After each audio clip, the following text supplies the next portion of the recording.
Buenos días.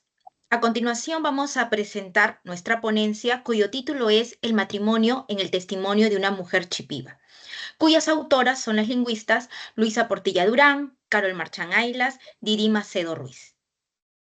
Vamos a contextualizar primero dónde se desarrolla la comunidad chipiva.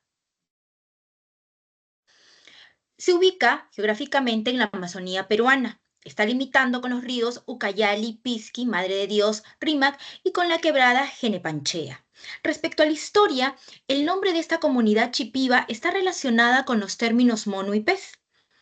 El pueblo se denomina a sí mismo Jónico o Jónigo. Respecto a su información demográfica, el autor Espinosa, en 2020, señalaba que la población actual superaría las 45.000 personas, mientras que el censo del 2017 afirma que se trataría de una población de 34.000 personas. Los objetivos que queremos alcanzar. Primero, socializar el testimonio acerca de la práctica del matrimonio en la comunidad chipiva. Validar lo que sostenía Fredrik Barth en 1976 respecto de los grupos étnicos. Vamos al marco teórico. Primero hay que señalar que la identidad chipiva está muy ligada a su lengua, ¿no? Al respecto tenemos este fragmento en el cual Spinoza señala lo siguiente. ¿Qué me hace sentir ser chipivo? Mi lengua. Para mí la vida y el poder del chipivo está en su lengua. Entonces, cuando yo escucho hablar a mi mamá que me hable en chipivo, yo me siento endiosado. He ahí también, ¿no? Respecto a la oralidad, que esta es tomada como la primera herramienta del pensamiento, que va a contribuir a designar el mundo real y el mundo ficticio.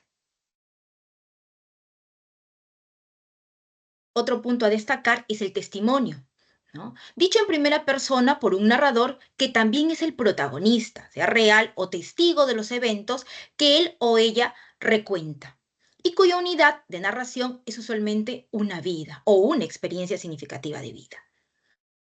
La narrativa testimonial, ¿a qué conlleva? Este es un instrumento ideal para la reevaluación y preservación de las historias de la gente sin historia y el rol de la mujer en esta. Aquí también cabe destacar la literatura testimonial, que está poderosamente liderada por las voces de las mujeres.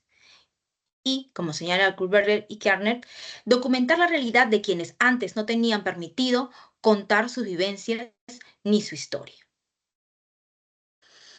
Vamos ahora a ver la metodología, qué es lo que se ha tomado en cuenta. La unidad de análisis son los discursos orales en chipivos, recopilados y traducidos al español en el texto Kochi Shinanya Aimbo, el testimonio de una mujer chipiva de Valenzuela y Valera del 2004. Respecto a la metodología, es del nivel descriptivo, de tipo cualitativo y el diseño es no experimental transversal. Las fuentes orales, ¿no? Estas corresponden principalmente a la pregunta sobre cómo los sujetos y los grupos sociales de la comunidad investigada perciben e interpretan su historia o un determinado acontecimiento vitalmente experimentado. A continuación, doy pase a mi colega para que continúe con la ponencia. Hola, gracias, Carol. En lo que respecta a los resultados, las citas que presentaré a continuación pertenecen a Ranin Ama, miembro influyente de la comunidad de San Francisco de Yaricocha, ubicada en la región de Ucayali, en la selva del Perú. El corpus fue extraído del capítulo que trata sobre el matrimonio del libro que ya mencionó mi compañera Carol, El testimonio de una mujer chipiva, que fue publicado en el 2004. Este primer ejemplo pertenece a su acápite Mi matrimonio, en el caso de lo está contando Ranin Ama. Eh, una noche llegó un hombre de Pao Ian a pedir mi mano para ser mi esposo. Con esta cita, Ranin Ama nos indica que sus padres acuerdan su matrimonio con un hombre desconocido. Tristemente, nunca se lo consultaron e hicieron tratos clandestinos con los padres del hombre, como nos indica luego. Después vi que el padre y la madre del hombre venían a mi casa. Otra cita más es, trata sobre que fue obligada por su madre a aceptar a este hombre. Ella dice, yo no podía dejarlo. ¿Cómo podía hacerlo si mi mamá me había entregado? Y reflexiona sobre ello más tarde, indica, es malo cuando nos obligan a recibir a cualquiera. Así era antes. A cualquier hombre nos entregaban y nos casaban. Más tarde esto lo deja como una lección para futuras generaciones, en el caso de sus hijas. Ella nos dice, a mis hijas yo les aconsejo siempre, no hay que ser así, no hay que reunirse con un hombre así, porque sí. Y que ella jamás piensa entregar así a sus hijas, porque esto, tanto a ella, imagino, a toda su ascendencia, les causó mucho sufrimiento. Otro subacápite es el matrimonio frustrado de mi tía materna, donde se elaboran, ¿no?, sobre los criterios que se tiene para la elección de un yerno. ¿Cuáles son ellos?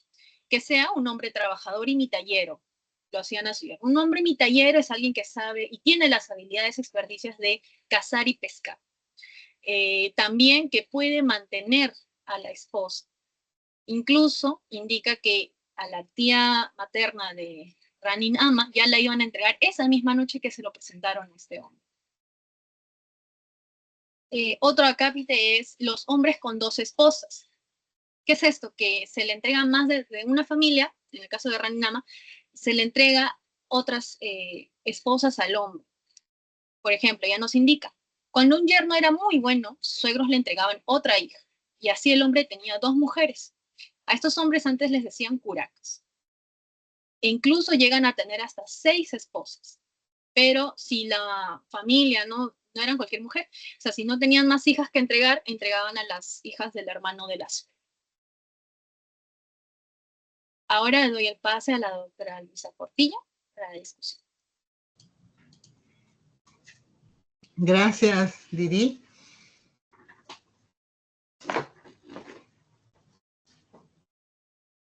La diapositiva.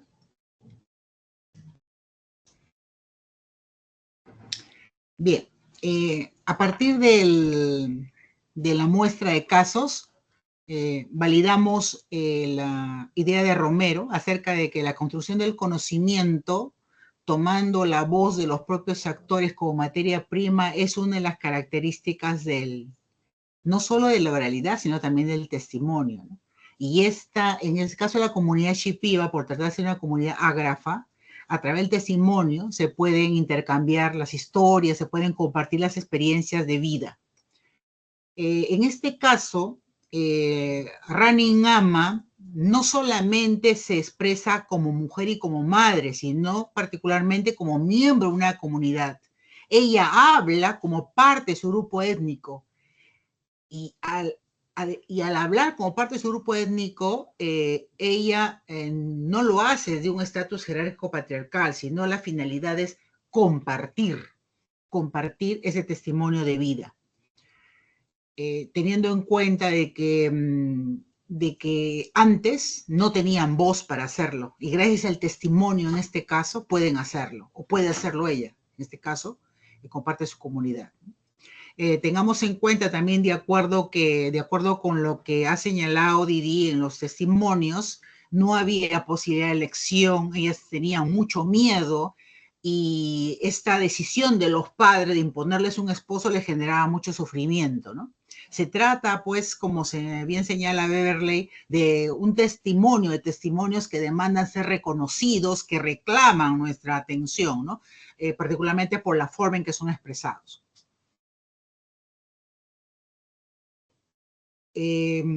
También debemos señalar, porque habíamos indicado en los objetivos, nuestro interés por validar las propuestas de Barth, ¿no? En cuanto a los grupos étnicos y su relación con el entorno, con otras culturas, observamos que ciertamente se produce un proceso de adaptación, ¿no? Se adaptan los grupos, en este caso la comunidad Shipiba, respecto a su conducta, respecto a su hacer, se adaptan a patrones de existencia distintos, que más bien responden a los grupos de su entorno, ¿no? Por eso ahora los padres Shipibos ya no imponen la elección de la pareja. Tengamos en cuenta que ellos vienen supeditados a un tipo de conducta que, como se señala, también en las referencias bibliográficas de Barth, implicaban que por pertenecer a una determinada categoría étnica, y se implicaba ser una determinada clase de persona con una determinada identidad básica.